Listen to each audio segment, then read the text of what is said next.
Get comfortable because today we're talking about comfort movies. Why we always watch the same films. Yo, hold my poodle. Hold my poodle. We live in an age of infinite choice. I mean, there's Netflix, Amazon, Paramount Plus, Disney Plus, ESPN Plus, Tubi, Watchly. I mean, those last two aren't real, but there's so many streaming services. How hard is it to keep up with those names? You spend about 20 minutes scrolling through 2,000 different titles and somehow end up watching Whiplash for the third time in a month. Why? Why do we always watch the same movies? In this video, I'm going to find out. The first problem we have is, with too many choices, we tend to make none at all. That's called decision paralysis. I mean, we have way too much crap to choose from. And while we have way more control compared to 20 years ago, it means we tend to not do anything with that level of control. I mean, you go on any streaming service and they're all like movies. We know you're going to love this and, oh, you can't miss this film, that. But most nights, I don't want to choose. I just want something that feels warm and cozy. You know what I mean? Like a nice soft blanket. So I'll put on the same few movies I've seen a million times over. I know when exactly it is, when I'm supposed to laugh, when I'm supposed to cry, what quote goes at what timestamp. That's a comfort movie. Jesus Christ. I mean, I hate to say this, but I actually miss the TV era where, in Australia at least, there were about 5 channels to choose from every Friday and Saturday night. They'd give us the movies to watch. And because TV was the main source of media at the time, everyone around Australia would sit in and watch it, meaning everyone was influenced by it. And it can be part of the reason why we had such a strong monoculture growing up until social media broke all of that. And now every show is must-see, and now you can watch anything at demand at any point in time on any device, whenever, wherever. Shakira. Every show and movie being must-seen means that no shows and movies are must-see. So I watch what I've always watched. He peed on my rug. He peed on the dude's rug. Comfort films are, in essence, movie-based time machines. I mean, I don't rewatch because they're marvels of modern cinema or they're flawless from start to finish. I mean, look, except for Norbit, that is cinematic perfection. I rewatch for the way they make me feel when I see them. Happy Gilmore reminds me of weekends at home. The Big Lebowski is the first movie I felt a bit rebellious for having watched it because it had so many cuss words. And Top Gun brings me back to the VHS era where my mum had a copy she borrowed from one of our religious cousins who taped over the sex scene with an Australian parliamentary debate. Give him a Valium.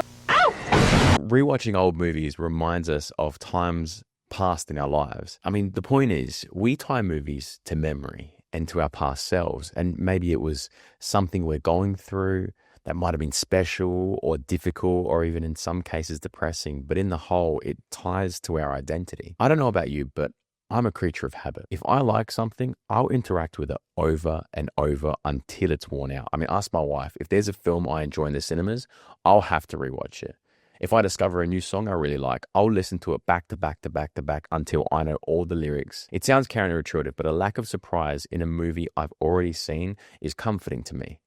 It helps me to enjoy the experience without having to really worry about plot lines or things I might have missed. Maybe it's me, I don't know, but I've always felt a little bit clueless in any kind of movie. I mean, I just got out from watching the new F1 film, feeling slightly confused. A movie that's literally about cars going around in a circuit 100 times. That's the entire story. Maybe I'm the idiot. I don't know. Plus, knowing how a movie ends up and being there before feels safe and familiar. I mean, I sometimes find it stressful to immerse in a new movie and its world because it's different. And rewatching the same movies allows my brain to easily connect and fill the gaps that aren't there. And not only that, but when you speak to someone knowing that they have seen and enjoyed a film as much as you in the past, and you have a quote battle back and forth, I mean, that's literally the majority of how some of my best friendships have been formed. Stop looking at me, Swan! You know, stuff like that. Like I really can connect to people that have watched the same films as me.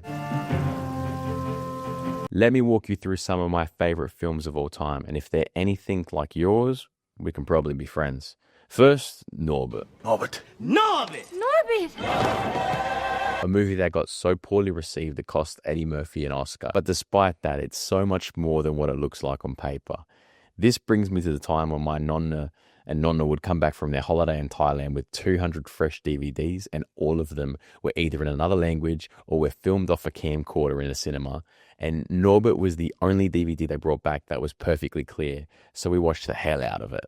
It's super quotable, and yes, look, it's a little bit bigoted, and but, it's got Eddie Murphy married to Eddie Murphy, whose adopted dad is Eddie Murphy. I mean, it doesn't get any better than that. Plus, it's how my sister-in-law's family and I really connect. Perfect comfort flick for me. There's also Adam Sandler movies. You got Happy Gilmore and Billy Madison. I watched them when I was a young kid, and they shaped the way I talk and my sense of humor. Things like That Veronica Vaughn and It's All in the Hips. I've made so many friends based off those two lines alone. And, grown-ups, and just go with it. Put them on in the background. Scroll through reels. Gently blow out air of your nose, knowing something funny is about to happen. There's no stakes. There's no emotional investment. That's the beauty of those films. It's white noise, and sometimes it's exactly what I need. And then, of course, we've got the other guys. It was the first film that I've ever seen, apart from Hot Rod, that I cried laughing.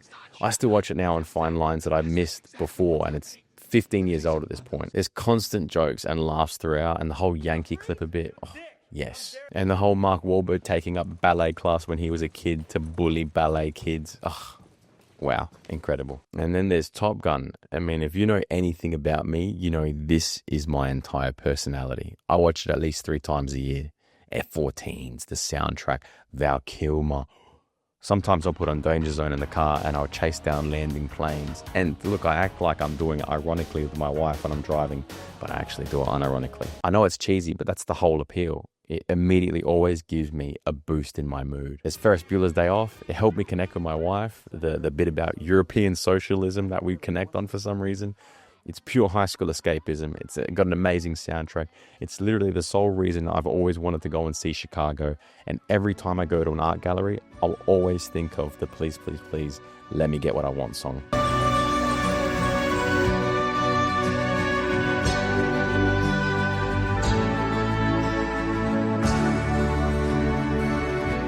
Inglourious Basterds is another one. Perfect dialogue. It's what I wish conversations in real life sounded like all the time.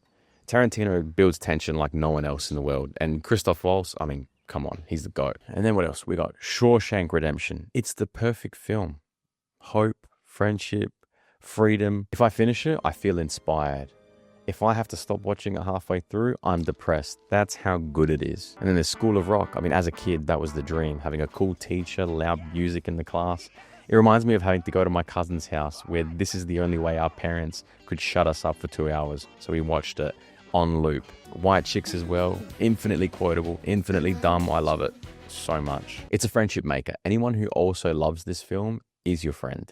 And anything Terry Crews does is gold. Also, there's Nolan films. Pretty much any film Chris Nolan makes, I rewatch partially because A, I'm always so confused the first time I see them, or B, they look and feel so good and immersive, I just have to dive back into their worlds. I mean, in particular films like Inception and Interstellar, The Dark Knight, Dunkirk, anything except Oppenheimer, because look, let's be honest, it was way too long, and maybe because it makes me feel dumb after I see it. I love Nolan films.